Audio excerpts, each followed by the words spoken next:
नमस्कार दर्शकों।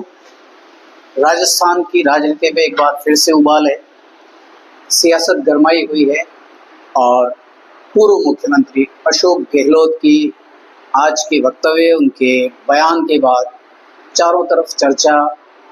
अशोक गहलोत, सचिन पायलट, मानेसर, 25 सितंबर इन्हीं की हो रही है। मेरे साथ हैं जाने माने राजनीतिक विश्लेषक और वरिष्ठ पत्रकार दीपक भारत जी श्रीमाल।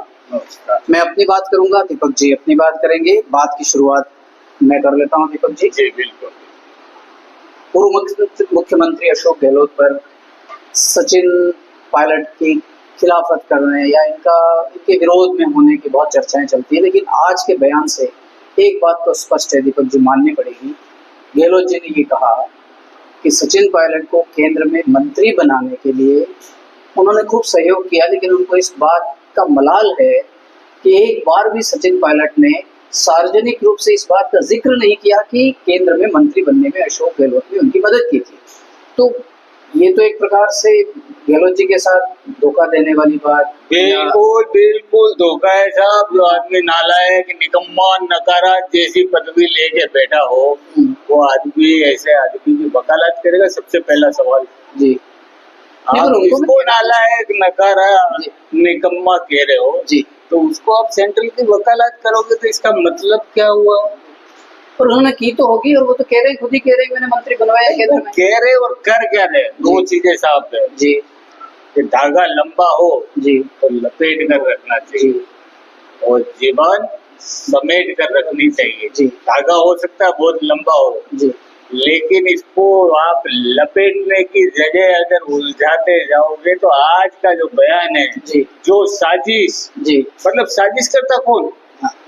सोनिया गांधी, खड़गे? नहीं, वे तो ये कह रहे हैं मातन, लगातार पायलट जी, सचिन पायलट या उनका जो ग्रुप है, राजनीति में खेमा कहो या उनका एक प्रकार से उनका कैंप कहो, उनके लोग लगातार गहलोत जी पर ये बयान करते आए कि उन्होंने सचिन पायलट को मुख्यमंत्री नहीं बनने दिया, वे सचिन पायलट को प्रदेश का अध्यक्ष नहीं बनने दे रहे हैं। लेकिन बात तो कुछ अलग निकल के आ रही है गहलोत जी के मुताबिक। गहलोत जी के मुताबिक कुछ भी आए, लेकिन मैं साफ कहना चाहूंगा सचिन पायलट जिस संयमित भाषा का प्रयोग कर रहे हैं जी, आज तक जी, उन्होंने कहा मुझे कितनी गालियां दी गई, जी, कितने षड्यंत्र रचे गए, जी, कितना कितना कुछ कहा, उनके साथियों को भी कहा और आरोप लगाए गए कि माल ले लिया करोड़ों का। जी। नहीं, गहलोत जी ने ये कहा जी, यही गहलोत जी ने कहा था ना। जी, जी, ये कहा उन्होंने कि जब मैं जैसलमेर के होटल से निकला तब मैंने एक सूत्र, एक नारा दिया, फॉरगेट एंड फॉरगिव, भूलो और माफ करो। लेकिन उनका ये आरोप है कि सचिन पायलट ने एक बार भी अपनी गलती स्वीकार नहीं की कि मैं विधायकों को लेकर मानेसर गया था या पार्टी तोड़ने के लिए गया था या सरकार गिराने के लिए गया था। गहलोत जी का तो बार बार ये कहना है कि वो एक बार तो माने, एक बार तो स्वीकार करें। पार्टी तोड़ना, सरकार गिराना जी, या असंतोष व्यक्त करना जी, क्योंकि प्रामाणिकता है। जी, आपको याद होगा कुमार विश्वास, जी, उनकी पत्नी, जी, कुमार विश्वास ने क्या कहा था राहुल गांधी के लिए? याद नहीं दिलाना चाहूंगा। उनकी पत्नी को आपने नवाजा। आप बांसवाड़ा से लेके जयपुर तक जितनी नियुक्तियां हुई है जी, वो उस बात को प्रमाणित करती। सचिन पायलट का दर्द यही था। जी, क्या कांग्रेस के लोग नहीं थे? क्या योग्य लोग नहीं थे? बार बार उन्होंने कहा है। जी, और तो और नियुक्ति होने के बाद में उपभोक्ता मंच में रातों रात बदल दिया गया। आदमी एक बार नियुक्ति 24 घंटे में नियुक्ति आदेश बदल दिया। ये गहलोत साहब का राज था। जी। देखो, एक उन्होंने अपने आज के बयान में कहा दीपक जी, देखो जहाँ तक विरोध की बात है और गहलोत के राजनीतिक रुआब और रुतबे की बात है, तो उसको राजस्थान की जनता स्वीकार करती है। ब्रेक लगाऊंगा। कैसे स्वीकार करती है? जी, डॉक्टर वेलाराम बोगरा जी, न भाजपा में है न कांग्रेस में है जी, उनसे जब मैंने एक बार बातचीत की थी तो बहुत अच्छी मार्के की बात कही थी जी, वो बात ये थी जी, कि जैसे ही दयाराम परमार फाइलों को समझने लगे उनको हटा दिया गया। जी, जैसे ही महेंद्र मालवीय फाइलों को समझने लगे उनको हटा दिया गया। अगर सचिन पायलट का विरोध नहीं होता दर्ज नहीं कराते सचिन पायलट तो दोबारा मालवीय जी को मंत्री नहीं। ये तो हर क्षेत्र की, चाहे वो मदेरणा परिवार हो, दूसरे परिवार हो, ये तो एक जो भी गहलोत जी की रणनीति रही हो, क्योंकि बहुत पुराने और सुलझे हुए और बार बार ये जो जनता को और मैसेज देते हैं कि मैं बिल्कुल मानसिक रूप से स्वस्थ हूँ, प्रामाणिकता देनी पड़ती थी। दीपक जी एक खास बात, देखो गहलोत जी की जो जिसको अपन निष्काम भाव से राजनीति कहते हैं। नहीं, आप निष्काम कैसे कह दोगे? क्यों? मैं इसका विरोध निष्काम ना। मेरी बात सुनिए, सिर्फ विधायकों की चलती थी, कांग्रेस अध्यक्ष भी घंटिया बजाते भाव की राजनीति का एक प्रमाण ये है दीपक जी, आज अपने बयान में उन्होंने कहा कि मैं इस देश का सबसे ज्यादा अति संतुष्ट राजनेता हूँ, मुझे अब किसी पद की महत्वाकांक्षा नहीं, पर हाथों हाथ उन्होंने एक बात कही है कि पद अगर उनके पीछे पड़ जाए तो वो कुछ नहीं कर सकते। ये तो बहुत अच्छी बात है, क्योंकि मैं वो याद दिला दूं आपको, प्रधानमंत्री यहाँ आए थे जी, और जिस आत्मीयता से मुलाकात की थी, ऐसी मुलाकात तो मैंने राहुल और सोनिया के साथ नहीं देखी भाई। जो भाव आपके आ रहे हैं, वो दृश्य, वो फोटो, वो वीडियो इस बात को प्रमाणित करते हैं कितने भाव मोदी जी के प्रति बने हुए हैं। और मोदी जी ने कहा था उसी मंच से कि गहलोत जी हमारे सीनियर थे, हम भी मुख्यमंत्री थे, गहलोत जी सीनियर थे, आज मैं का हूँ और ये का। दीपक जी इसमें एक कंट्रोवर्सी यानी कि विरोधाभास ये उभर करके सामने आ रहा है। मेरे मुताबिक कई लोग कह रहे हैं कि गहलोत सचिन पायलट को आगे बढ़ने में कहीं अड़ंगा लगा रहे हैं, या सचिन पायलट को आगे बढ़ने से गलतफहमी में राहुल गांधी जो कांग्रेस खड़ी करना चाह रहे हैं उस पर बाधा खड़ी कर रहे हैं जी अशोक गहलोत जी, या पुराने नेता और भी मैं नाम नहीं लेना चाहूंगा, क्योंकि राहुल गांधी नई फौज तैयार करना चाहते हैं। आपको याद होगा जब ये 25 सितंबर और ये सारा घटनाक्रम हुआ था, तो उसके बाद में जिन लोगों को जिन लोगों को राहुल गांधी ने चुन के बनाया था उन सभी पदों से हटा दिया गया और गहलोत जी के चहेतों को बिठा दिया गया, चाहे वो यूथ कांग्रेस हो, चाहे एनएसयूआई हो, चाहे सेवा दल हो। आज उन्होंने एक बड़ी बात कही, ये हमला राहुल ये लोगों की गलतफहमी के सचिन पायलट पे है, सचिन पायलट पे नहीं। जो कांग्रेस को नया रूप राहुल गांधी देना चाहते थे उसमें अड़ंगे कैसे लगाए जाए, तो सचिन पायलट, क्योंकि राहुल गांधी का सीधा सीधा कोई नाम लेने की ताकत नहीं रखता जी। नहीं दीपक जी, आपकी इस बात को मैं थोड़ा सा इसलिए असहमति और काटने की उस स्थिति में हूँ कि आज उन्होंने स्पष्ट कहा कि सचिन पायलट को मुख्यमंत्री बनने या अभी प्रदेशाध्यक्ष बनने या किसी बड़े पद पर जाने से मैं नहीं रोक रहा, बल्कि अशोक गहलोत को राष्ट्रीय अध्यक्ष बनने में कॉन्स्पिरेसी हुई, यानी कोई साजिश हुई, कोई षड्यंत्र हुआ और उन्होंने तो 25 सितंबर की षड्यंत्र करेगा कौन? सर 25 सितंबर की पूरी घटना को उन्होंने तो नहीं दिशा दी थी गहलोत ने आज के अपने बयान में। देखिए वो अब अपने आदमी बचाओ में जब कुछ नहीं बचता है जी, तो उसके बाद में लास्ट वो ये कि अब कुछ भी नहीं है तो इन्हीं लोगों पे, यानी कि वही चाहे सोनिया गांधी कह दो, खड़गे कह दो, अजय माकन कह दो, या क्योंकि साजिश अगर अशोक गहलोत के खिलाफ साजिश कौन रख सकता है जी, और वो भी राष्ट्रीय अध्यक्ष के लिए अगर किसी ने किया तो राष्ट्रीय स्तर के नेता होंगे, इसलिए मैं नाम ले रहा हूँ, ऐसे ही नहीं ले रहा हूँ कि सोनिया गांधी खड़गे या ये नाम ले लिए, तो ऐसा नहीं है, क्योंकि जो सम्मान पहले दर्शाते थे और आज जो नजरों से नजरें नहीं मिलाना, तो नजर से नजर तो वही मिलाता है दोस्त।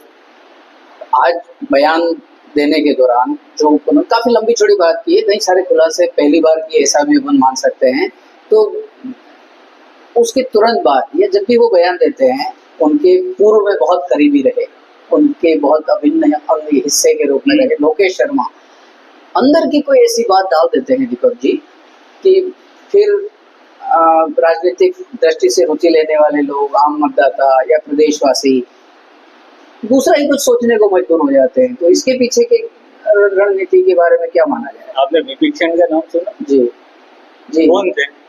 हाँ, वही रहीम ने एक दोहे में लिखा है, दरका में जो लंका डाल, तो बस जी आपकी सच्चाई है तो आपके साथ रहने वाले लोग बता रहे हैं, दूसरा कौन क्या बताएगा। आज मंजू शर्मा, कुमार विश्वास की पत्नी, कोई कुमार विश्वास जो राहुल गांधी के खिलाफ झंडा लेके बुलंद था, तो क्या कारण था? तो उसका विरोध सचिन पायलट ने किया था, मुझे याद है अभी भी। और जितनी नियुक्तियां हुई है वो सिर्फ राहुल गांधी, सोनिया गांधी को सरेआम गालियां देने वाले लोगों की नियुक्ति गहलोत के कार्यकाल पे हुई है, प्रामाणिकता है। तो सचिन का विरोध जो था वो गहलोत जी की रणनीति नहीं, वो कांग्रेस के आम कार्यकर्ता के लिए सचिन पायलट ने लड़ाई लड़ी थी जी। और ये जो भी कहा जाता है कि होटलों में ले गए या सचिन पायलट कहीं चले गए, तो उसका कारण था क्योंकि उप मुख्यमंत्री पद क्यों छोड़ा था जी, उनके विभाग की फाइलें भी उन तक नहीं जी, तो षड्यंत्र करता कौन जी? आपने उप मुख्यमंत्री तो बना दिया जी, लेकिन तार सारे काट दिए क्योंकि वो राहुल गांधी का, सोनिया गांधी का इशारा था कि सचिन को बनाओ, बना दिया, लेकिन तार काटने तो हमारे हाथ में थे। जी एक खास बात, आज के जो बयान या वक्तव्य हैं मुख्यमंत्री, पूर्व मुख्यमंत्री क्षमा करें गहलोत के, उसमें मीडिया के उन्होंने दो पार्ट कर दिए।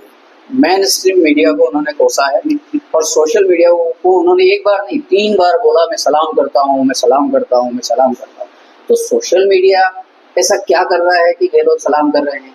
मेन स्ट्रीम मीडिया ऐसा क्या कर रहा है कि उनके प्रति नाराजगी है, जबकि वो तो मीडिया फ्रेंड। सीधी सी बात है कि उन्होंने कई मीडिया कर्मियों को मोबिलाइज किया है गहलोत साहब ने जी, और उनकी तो मंशा यही है क्योंकि जो जिनको मैंने जो कुछ किया है तो वो मेरे में बने रहे। और मीडिया भी क्या है कि जब आज की तारीख में आप कोई बयानबाजी कर रहे हो उसका मकसद क्या है? जब कांग्रेस का पुनर्गठन हो रहा है और वो पूरे राजस्थान में नहीं हो रहा है, पूरे हिंदुस्तान के अंदर हो रहा है, और उस समय अगर आप कोई साजिशों की उंगलियां करार देते हो तो इसका मतलब सबसे बड़े षड्यंत्र करता आप।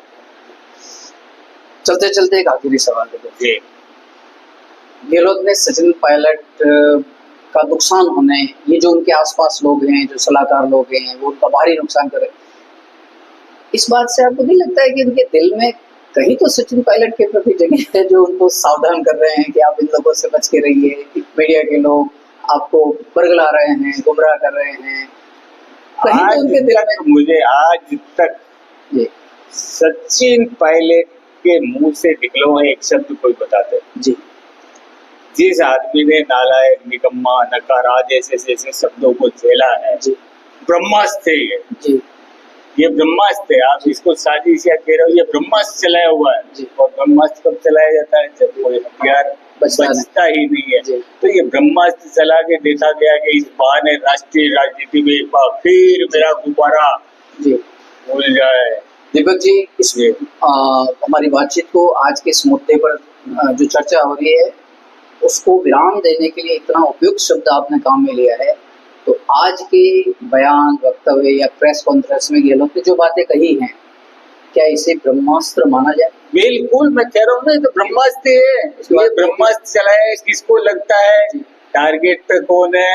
इसके बाद कोई हथियार नहीं बचा। सचिन नहीं है, राष्ट्रीय स्तर की राजनीति है। राष्ट्रीय स्तर पर मैं किसका नाम लूं? जो कांग्रेस के आला कमान है और कांग्रेस अध्यक्ष खड़गे खुद कह चुके कि आला कमान करेगा, तो आला कमान कौन? नहीं, मेरे कहने का अभिप्राय यह है कि इस आज के इस उनके बयानों, वक्तव्यों के बाद ये जो भी खुलासे किए उसके बाद उनके पास कोई हथियार नहीं बचा। नहीं, ये अंतिम हथियार है जी, ये अंतिम हथियार है जी। और इसके बाद मोदी से मेरी दोस्ती है। अच्छा, तो इस चर्चा को यहाँ विराम दें दीपक जी, और फाइनल कमेंट आपका जो आने वाले समय में जो कुछ घटनाक्रम घटित होगा उस पर हमारे दर्शकों को बताएं और फिर हम दर्शकों से इजाजत लेते हैं। देखिए, इस पर किसी के जानने समझने का या दर्शकों का, क्योंकि दुनिया सब कुछ देखती है। आप मैं गांधी या मैं गांधीवादी, तो मैं तो मजाक कर दिया था, उससे बड़ा मजाक क्या होगा कि जिसने गर्भ से ही लठ देखा था उसको लाठी का सम्मान दिला दिया। कौन? गांधीवादी जो यहाँ पर गांधी समिति कथित। हाँ, तो आपकी लाठी से प्यार है या लठ से, एक बात तय कर लो जी, उसके बाद सब कुछ साफ जी। तो ब्रह्मास्त्र आपने संज्ञा दे दी है। बिल्कुल, ये ब्रह्मास्त्र है, ये ब्रह्मास्त्र है, अशोक गहलोत का ब्रह्मास्त्र है। टारगेट पे हाई कमान है और हाई कमान में खड़गे जी को शामिल इसलिए भी कहता हूँ कि खड़गे जी खुद एक बार बोल चुके हैं कि हाई कमान तय करेगा। जो भी हाई कमान है वो टारगेट पे है जी, और अब या तो हार या पार की लड़ाई है।